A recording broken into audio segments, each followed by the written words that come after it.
police under mounting pressure as cost of maintaining order at matches.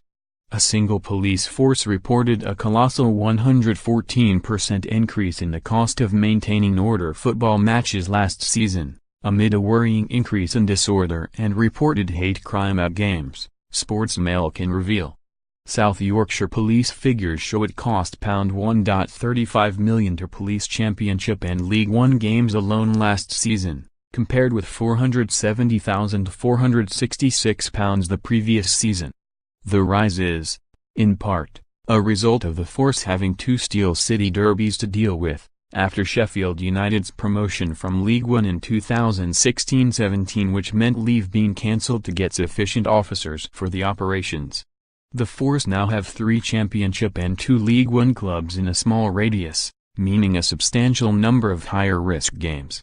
Forces in England and Wales reported disorder inside stadiums up by 45%, 853 reported incidents, hate crime up by 101% from 75 to 151 incidents last season, and assaults on stadium staff up by 38%, from 112 to 154. Senior officers have told Sportsmail that the £1.35 million policing cost is the equivalent of 27 front-line officers, and the frustration police chiefs feel at having to divert it is likely to be compounded by the vast revenues that second-tier clubs are earning. This week's Deloitte Annual Review of Football Finance revealed that Championship clubs generated a combined revenue of £720 million in 2016-17, a 30% increase on the previous season and a record for the division. The 18 clubs not in receipt of parachute payments saw their combined revenues rise by £40 million, an average of just over £2 million a club.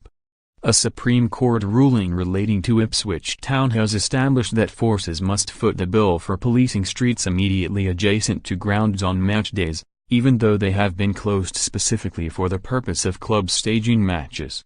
This ruling is expected to hit South Yorkshire hard, as the force area is home to a number of old-fashioned grounds in built-up areas with multiple roads for police to maintain order and public safety. Large Premier League grounds such as the Etihad and Emirates are surrounded by large club-owned areas where clubs must pay police to manage crowds on match days. The National Lead for Football Policing, Deputy Chief Constable Mark Roberts said, "The current framework is disproportionately weighted in favor of clubs." Last year, the police nationally recovered about a third of the cost of policing football, and we must be the only monopoly in the country that makes a loss. Every unfunded officer deployed or pound spent policing football is taken away from policing our neighborhoods or supporting vulnerable people. We also need to look at different ways of reducing risk at football, as the current situation is not sustainable unless there is a fairer way of meeting our costs.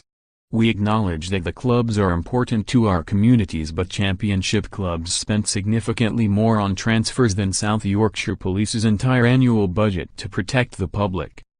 The service nationally has 20,000 fewer officers than we did in 2010, and we are at the point where forces don't have enough staff to provide what football needs. We can't sustain taking resources away from providing our core functions to the wider public in order to meet the needs of football.